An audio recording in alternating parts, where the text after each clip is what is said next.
SJC-13242, Commonwealth v. Christian Edwards. Okay, Attorney Shepard-Brick, when you're ready. Thank you. May it please the court. David Shepard-Brick on behalf of the Commonwealth. The trial judge here erred and abused his discretion in dismissing this case with prejudice as a discovery sanction when there was not a hint of prejudice to the defendant. He was not deprived of any legally recognizable defense. And I think in addressing the double jeopardy issue, in terms of what the defendant is entitled to here, he is entitled under a double jeopardy analysis to be in control of the outcome of the case, whether he is tried by one jury or gives up that right and to another. And here he didn't want to be tried by this jury. He wanted to raise a procedural issue that is not a legitimate defense. Why wouldn't he have done that then? Why would he have waited? Why did he wait until after the jury was impaneled? Why wouldn't he have said, hey, you don't have the sufficient evidence for the complaint and you've given me the wrong restraining order, move to dismiss? As he points, as defense counsel below pointed out, he had the motion to dismiss would have been denied because the complaint had the correct date of service. I thought he wanted to be tried by this jury. I thought he wanted to be tried by this jury. He basically said, I'm going to lay in the weeds. I'm going to make them impanel. Once they impanel, I'm going to spring the trap. Well, I suppose if you consider that wanting to be tried, I think Oh, that's he sort did of, because he wanted jeopardy to attach. well, right. Because he didn't do it beforehand because he knew darn well that you would just gone out and filed another complaint. That's what he said at the motion for reconsideration. I wanted an acquittal. That's the jury he wanted, the first one, Well, not the perhaps second one. well, right. I don't know that he really wanted. He wanted to be legally in jeopardy, although given the plan, I don't think he wanted to actually be in jeopardy in that sense. And the Commonwealth is not disputing that jeopardy had attached here. But the court shouldn't find that he's entitled to that protection where it's essentially an attempt to sort of play the system. You say that, counsel, but I dispute that. And it was gift wrapped to the defense when the prosecutor made the decision to not call the law enforcement witness. Because whatever advantage the defendant may have had with the improper certificate of service would have been a non-issue had the tactical decision not be made by the ADA that I'm not going to call the cop. Right.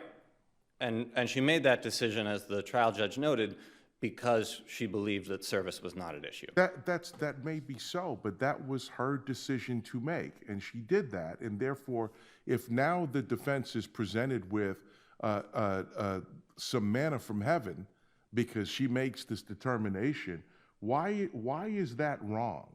So, why shouldn't he have the benefit of the double jeopardy protection? because it does not serve the purpose of Rule 11 is so that these issues get sorted out beforehand. So there's not. Where in the rule does it say, hey, defense attorney, point out government screw-ups?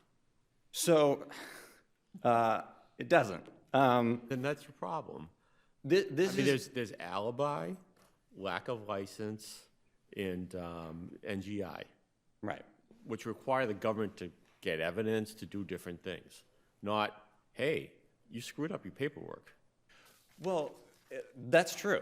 They don't have to tell us that we've screwed up the paperwork. But you can't cry foul that we've screwed up the paperwork when you knew about the screw up, were prepared for the screw up, and we've also given you notice of the mistake. And essentially, I don't understand how that's so different from regular trial preparation on either side. I mean, everybody makes strategic errors or overlooks something at some point in their career when they're doing that much litigation in court. I mean, you and the defense attorneys are in court every single day.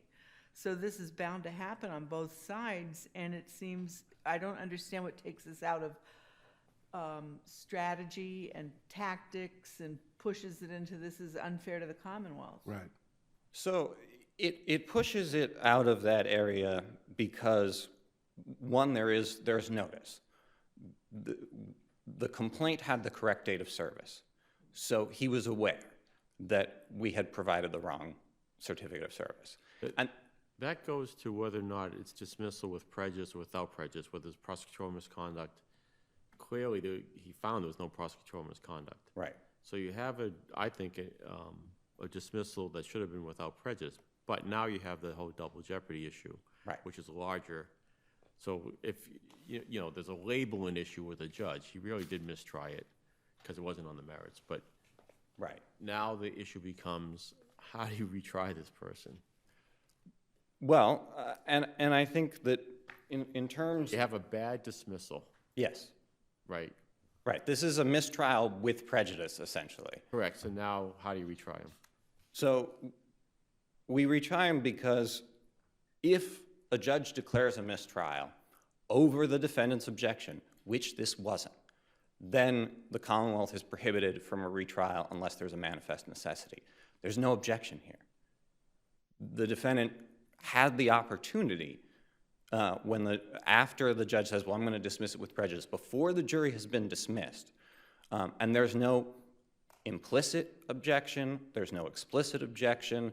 This isn't a case where I think there is a case, Commonwealth versus Fitsava from the appeals court. It's a 40 Mass Appeals Court 293, where in that case the court said, well, we're not going to assume the defendant consented because the judge had basically been yelling at the defense attorney about how incompetent he was, and so he didn't really, there was really no opportunity for him to object.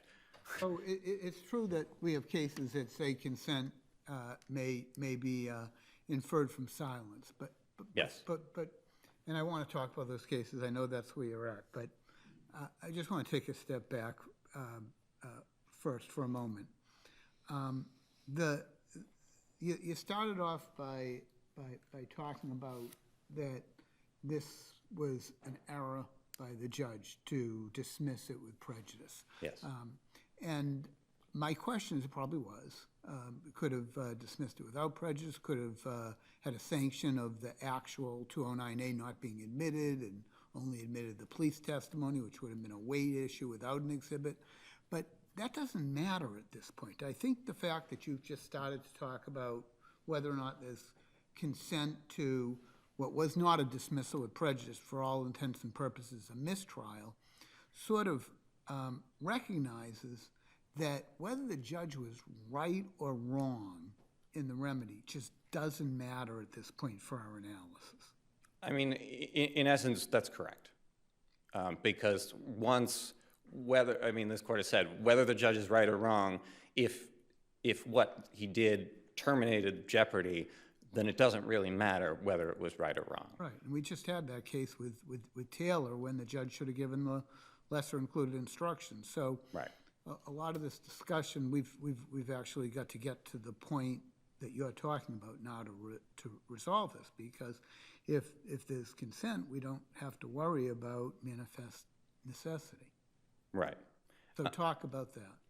So, the cases in which this court has found that the defendant didn't consent, and I think Taylor is a good example, where you have a defense attorney who raises a legitimate point that the 10N charge is not sustainable, and then the judge does something incorrect in that he just will not allow the Commonwealth to go forward on what is essentially the lesser included, and the defendant is repeatedly insisting that he wants a directed verdict, that this should be directed out. The court said, look, under those circumstances, that's not consent. But here we don't have that. We just have, I'm going to object to this. I know about the issue. The closest thing to consent we have is, I wanted to go forward with the state of the evidence, correct? Right. So Now you have a judge sua sponte dismissing. So you think in order to have consent or non-consent, the defendant would have said, no, I want to go forward as a discovery sanction, as Justice Lowy mentioned. the Commonwealth's bound by their discovery. Let's go forward and I'll take my NG. Yes. I think that's what he has to say, is that, no, I don't want a dismissal because then jeopardy might not terminate. I want to go forward with this evidence, or with the Commonwealth not having this evidence. Because dismissal without prejudice, dismissal with prejudice is wrong given the stakes. Right. So I think that's what you have. If there's an objection, that's what it looks like. So when there's an error in a double jeopardy case that would, if we corrected it, would hurt the defendant, what criteria do we use? How do we do that? I'm not quite sure. I guess, are there any cases like this? So there aren't really any cases like this that I was able, I mean, there are similar cases where, you have similar fact patterns of, I don't know there's any case like this. To tell you the well, truth. right, to be honest, and that's why This is the price, and it's up to the DA to decide this. This is the price of horizontal prosecution. yeah, and I think that there aren't really, I was not able to find a case that really has these type of facts. I mean, we've cited a bunch of different cases. I cited Commonwealth versus Frith, but that really just gets to the issue of the lack of discovery and the discovery sanction. There's Commonwealth Cruz versus Commonwealth. There have been precipitous dismissal with prejudice cases where we reversed and allowed them to retry. Yes. Bourgeois, I think it is. Yes. So why, are you arguing that would apply here? That. The case where they've precipitously dismissed with prejudice and we've said, no, that was wrong, go ahead. Yes. So so the court didn't consider that was a mistrial, or the analysis wasn't there? If I'm recalling the case, the court said it was essentially a mistrial. I think the judge characterized it as a mistrial with prejudice. And I think the court said, well, that's not really a thing, but we'll treat it as a mistrial and we'll send it back because it shouldn't have been with prejudice. And jeopardy never terminated because it was a procedural dismissal, and a procedural dismissal, which this was in this case. How are there two certificates of service? So the restraining order was renewed. Also, the latter one was on the renewed. So the one that was turned over was the renewal, not the original. And so that's and the police report reflected the proper date. the original certificate, yes, the original date of service. Let's see if we can agree on one more thing, because there's been talk about dismissal with prejudice and another trial being possible. But here, if you're wrong, if the defendant didn't consent by his statements or by his initial strategy and not disclosing that it was the wrong return, and I don't think he had any obligation to disclose it. And if we decide that, I know you disagree, and you may be right, but if we decide that he didn't consent, do you agree that there's no manifest necessity here? So the judge, essentially in the judge's finding, he found a manifest necessity, but then found also, because he said, it's fundamentally unfair for me to have the trial go forward, but it's also fundamentally unfair for this to be put back on trial, which I guess he may not have abused his discretion in finding that it was fundamentally unfair for to make the defendant go forward at that time. I don't necessarily, I mean, he certainly, he said he considered all of the options. So you could treat his finding that it's fundamentally unfair to allow the case to go forward as a finding of manifest necessity, and then set aside his finding that it's fundamentally unfair to ever put the defendant to the bar again. Because I think implicit in what he's saying when he says, oh, it's fundamentally unfair to make the defendant go forward, is he says they prepared their defense based on this, which I think there were multiple defenses that he had prepared, but this was certainly one of them. So if he's not prepared, then a mistrial might be the appropriate. I mean, there's there's the case, and the name is escaping me at the moment, but there's it was Cruz versus Commonwealth, where the Commonwealth turned over a box of discovery on the day of trial, and the judge in that case said, look, I know and the defense counsel had said, I'm willing to go forward, and the judge said, I'm not going to let you go forward because there's no way you can review that box. I know, but the facts here are that it was not a manifest necessity to declare the functional equivalent of a mistrial, because the reality is that the defendant knew that that exhibit was wrong, presumably knew there was a correct service. It's a public record right down the hallway in the clerk's office. Sounds like this was a very zealous, competent defense attorney, so he probably had the original, but put that aside, he's got the police report with a complaint, so he knows his service.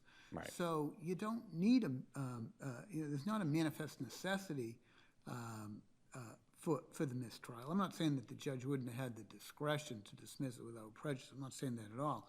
But it doesn't seem like there'd be a manifest necessity, which leaves this case, if that's correct, coming down to whether or not there's the functional equivalent of consent to the mistrial. I think I would agree with that. I think that ultimately is correct. I see my time is up. Unless there are other questions, I'll rest on my brief. Great. Thank you. Thank you. Okay, Attorney Schneiderman. Good morning.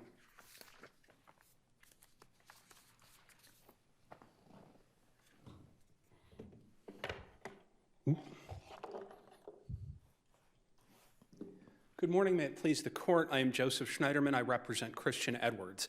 Your Honors, unless an exception applies, double jeopardy prohibits subjecting a defendant to retrial, even when a trial terminates imperfectly.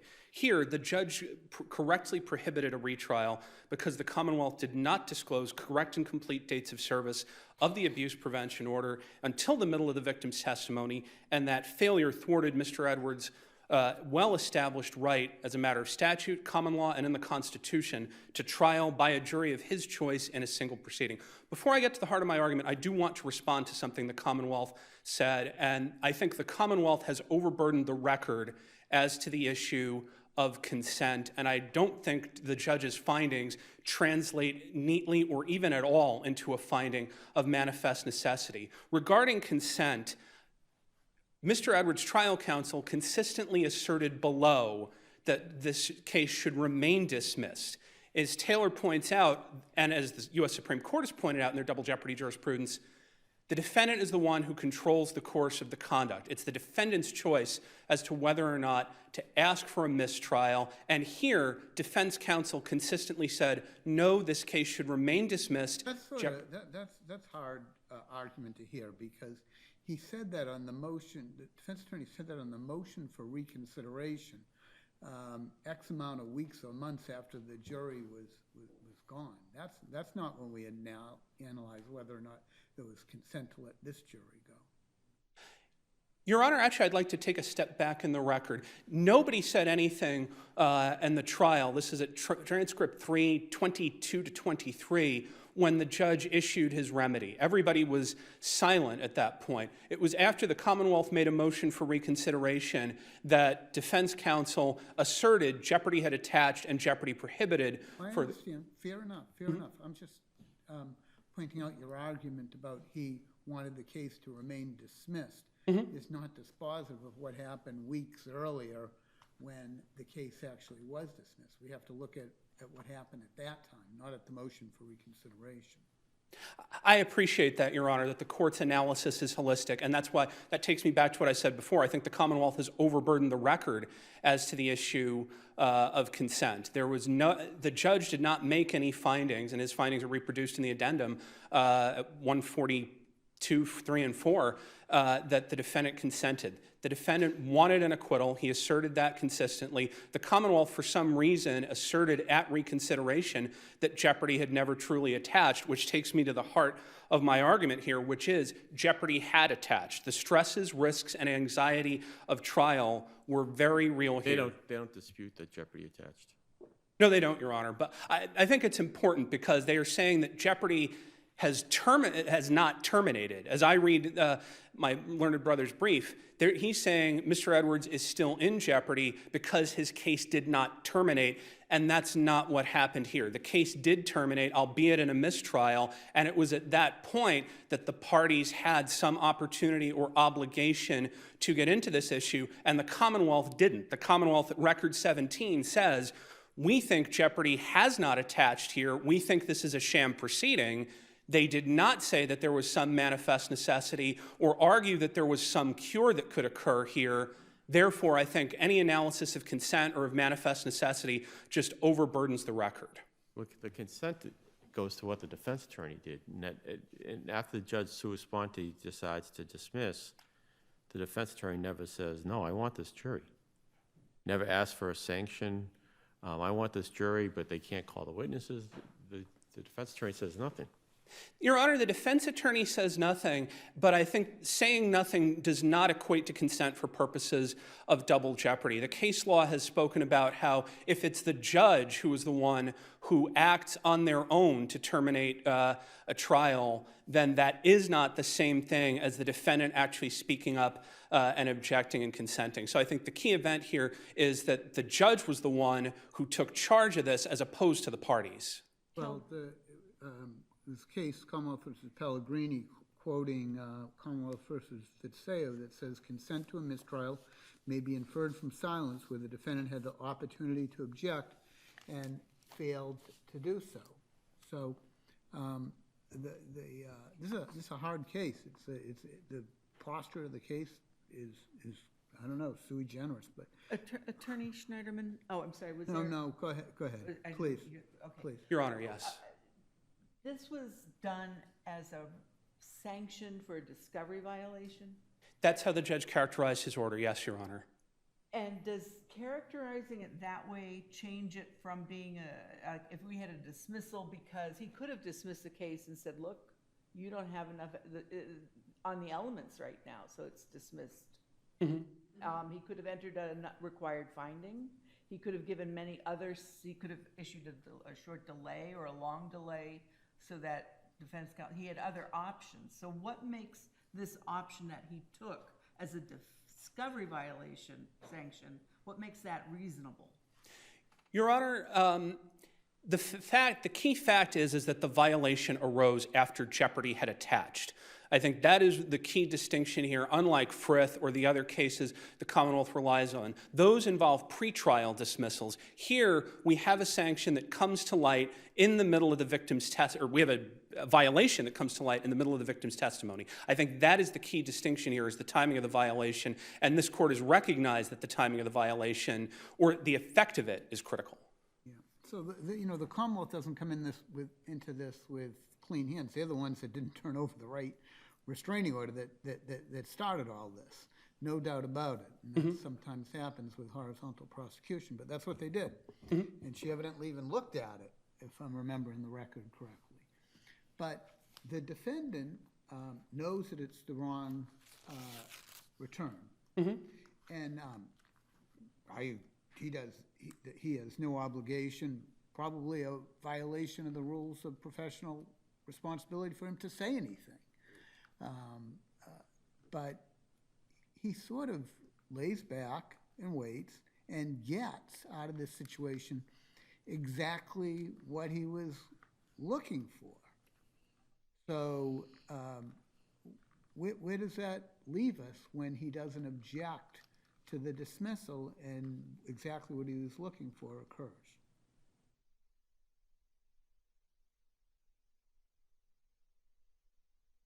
Your Honor, I think that leaves us still with a termination because everyone proceeded as though this was a valid trial. It's a procedural termination, as we said in Taylor.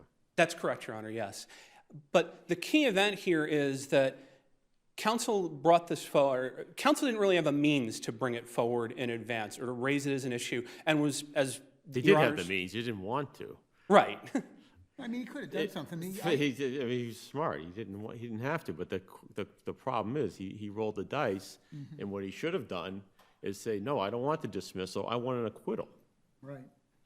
Your Honor, I think at core, though, the entire course of events, the significance here is that jeopardy has attached. If we were in a pretrial ambit, or if jeopardy had not terminated, Which just leads to what Justice Lowey's been pointing out all along, is the only issue really before us is whether he consented or not, and whether we can read his silence as consent. I think, and as I suggested before, I think it overburdens the record to read that into it, especially where trial counsel affirmatively... I'm sorry, to read into that there is consent. But I thought you told us a few minutes ago that when the judge issued the decree of the remedy, no one said anything.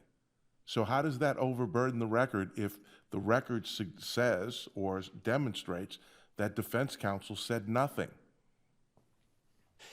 Actually, Your Honor, that's true that nobody said anything at the time the judge issued his order, but thereafter, defense counsel... Hey, but if I were to freeze that for a second, if our case law says that you have, at the time of the remedy being issued by the judge, an opportunity to object, and you don't, if that's what our case law says, do you lose on the consent issue?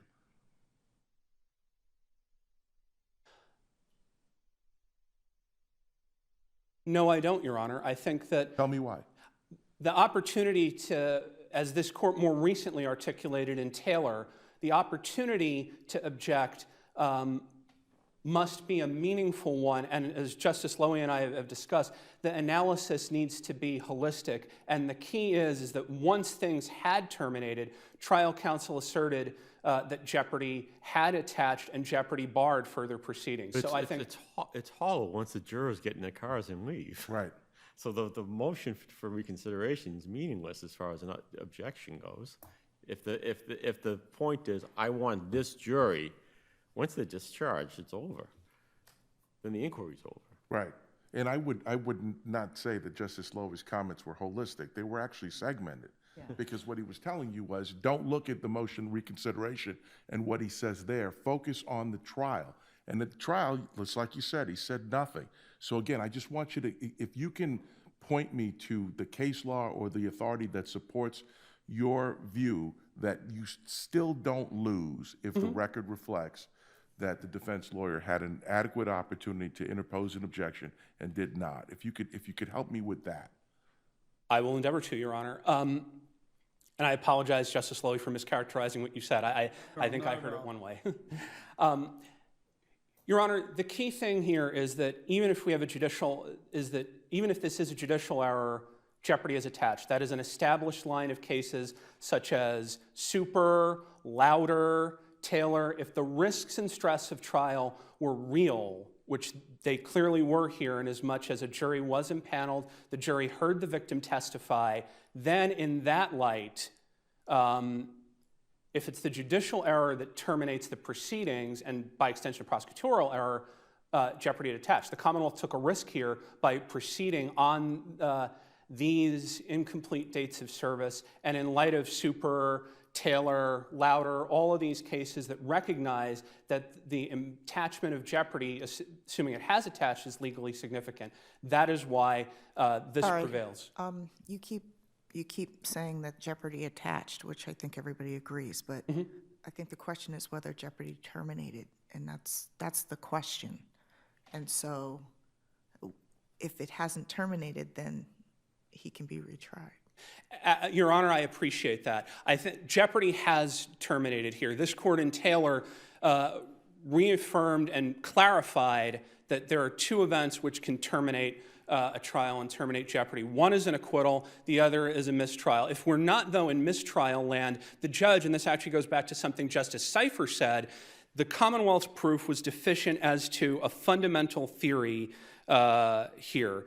So given that notice is an essential element here, the judge, even if we are not in the ambit of a mistrial, the judge's ruling could perhaps be seen as an acquittal. Only if that's what he ordered. He ordered the mistrial, a dismissal with prejudice, as a discovery sanction. That's what he said. And so that's what we have to deal with. And so we can't say, oh, you could say it's.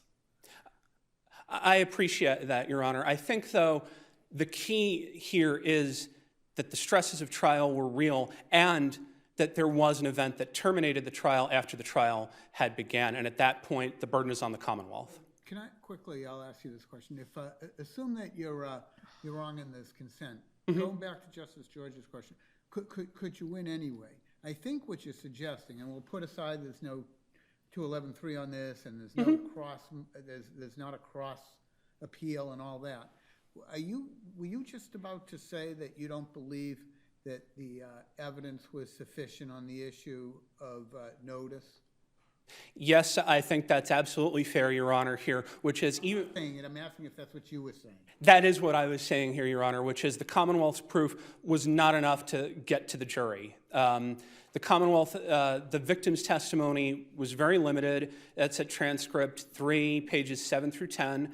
The victim testified that there had been a 209A order in place, and then the Commonwealth thereafter affirmatively represented on the record that it had lapsed. Oh, go ahead. Good. No, but if I remember correctly, please let me know if I'm wrong. The government hadn't rested, right? The government had not rested, Your Honor, but to Justice Lowy's point, do I win anyway? The judge has the authority to enter a directed verdict at any time, even after the Commonwealth's opening. That's louder. But he didn't. But he didn't, yes. No, I appreciate that, Right. that he didn't, but And he didn't call this a mistrial, right? no, he didn't, Your Honor. He didn't call it a not guilty or a directed verdict. It's called a dismissal with prejudice. So if we're going to characterize it as something else, we could pick any one of those. Is that your point? That's correct, Your Honor. I think actually at core that is my point, which is we always look to the substance of what happened here, and no matter what, because of that substance, because jeopardy has attached and the stresses of trial were real. No, I have one other quick question. Of course. And that is, at the time, there is no motion made by defense counsel to dismiss on insufficient evidence. But if we look at a case and say the Commonwealth had rested and there's insufficient evidence, is that something we could examine anyway, even though it wasn't raised? Yes, you could, Your Honor. Actually, I briefed that in part 3 of my brief. I asserted that this is, even though there's not a cross appeal here on this issue, this court should look to it. And as Justice Lowy pointed out, because we are in a little bit of a different posture here, this is not a 211.3 by the defendant. The court should look to that because I think inherent in any question of double jeopardy is, did the Commonwealth present a legally sufficient case? Unless Your Honors have further questions, I ask that this court affirm because double jeopardy is kicked in, and I thank you for your time.